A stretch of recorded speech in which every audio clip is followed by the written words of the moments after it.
ஸ்ரீ குருவாயூரப்பன் திருவடிகளே சரணம். இன்னைக்கு இந்த தசகத்தோட 8வது ஸ்லோகத்தை பார்க்கலாம். முதல்ல வார்த்தைகளை பிரித்து சொல்லலாம், பிறகு ஒவ்வொரு வரியும் சேர்த்து சொல்லலாம். தாவத் தைத்யா த்வனுமதிம்ருதே பர்த்துராரப்தயுத்தா. தாவத் தைத்யா त्वनुमतिमृते भर्दुरारब्धयुद्धा. देवोपेदैर्भवदनुचरैः सङ्गता भङ्गमापन्. देवोपेतैर्भवदनुचरैः सङ्गता भङ्गमापन्.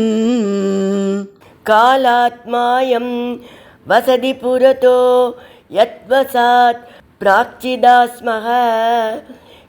कालात्मायं वसति पुरतो यद्वसात् प्राग्जितास्मः. किं वो युद्धैरिति बलिगिरा तेतपातालमापुः. किं वो युद्धैरिति बलिगिरा तेतपातालमापुः. तावद्दैत्या त्वनुमदिमृते भर्तुरारब्धयुद्धा. देवोपेदैर्भवदनुचरैः सङ्गता भङ्गमापन्. तावद्दैत्या त्वनुमतिमृते भर्दुरारब्धयुद्धा. देवोपेतैर्भवदनुचरैः सङ्गता भङ्गमापन्.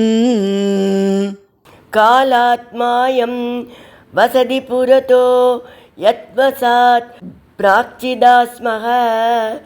किं वो युद्धैरिति बलिगिरा तेतपातालमापुः. कालात्मायं वसति पुरतो यद्वसात् प्राग्जितास्मः. किं वो युद्धैरिति बलिगिरा तेतपातालमापुः. இப்போ நாம் இந்த ஸ்லோகத்தோட வார்த்தைகளை பிரித்து அர்த்தங்களை பார்க்கலாம். தாவது அப்போது, தைத்யாகாத்து அசுரர்கள், பர்த்து அனுமதிம்ருதே தங்களுடைய மன்னனான மகாபலியோட அனுமதி இல்லாமலேயே ஆரப்த யுத்தாக போர் செய்ய தொடங்கினார்கள். தேவ உபேதைகி பவத் அனுச்சரைகி தேவர்களுக்கு உதவியாக வந்து சேர்ந்த விஷ்ணு கிங்கரர்களுடன் சங்கதாக போரிட்டு பங்கம் ஆபன் தோல்வியடைந்தனர்.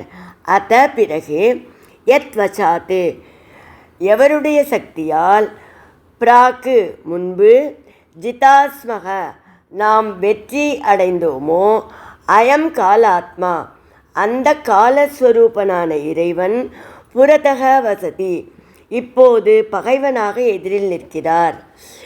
யுத்தைகி யுத்தம் செய்வதால், வக கிம் உங்களுக்கு என்ன பயன் கிடைக்கும், இதி பலிகிரா என்ற பலியின் சொற்களை கேட்டு, தே அந்த அசுரர்கள் பாதாளமாப்புகு பாதாள லோகத்தை அடைந்தனர். இப்போ இந்த ஸ்லோகத்தை முழுவதுமாக பாராயணம் பண்ணி இதோட முழு அர்த்தத்தையும் பார்க்கலாம். தாவத் தைத்யா த்வனுமதிம்ருதே பர்த்துராரப்தயுத்தா. தேவோபேதைர் பவதனுச்சரைः சங்கதா பங்கமாபன்.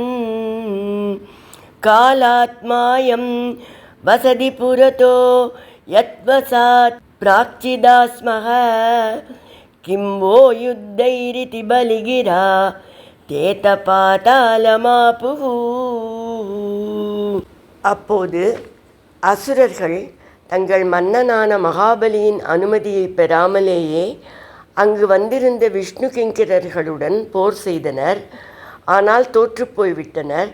அப்போது மகாபலி அவர்களிடம், பகவான் வந்து காலஸ்வரூபி, அவரது கையில் சுழலுகின்ற காலச்சக்கரம் நமக்கு சாதகமாக இருந்தபோது நாம் வெற்றி உடையவர்களாக இருந்தோம். அதே பகவான் இப்போது பகைவனாக நம் எதிரில் நிற்கிறார். வெற்றியும் தோல்வியும் செல்வங்கள் நம்மை அடைவதும் நீங்குவதும் அவருடைய சக்தியினால். அதனால் யுத்தம் செய்து என்ன பயன் என்றான். இதை கேட்டுக்கொண்டு அசுரர்கள் எல்லாம் பாதாள லோகத்துக்கு சென்று விட்டனர்.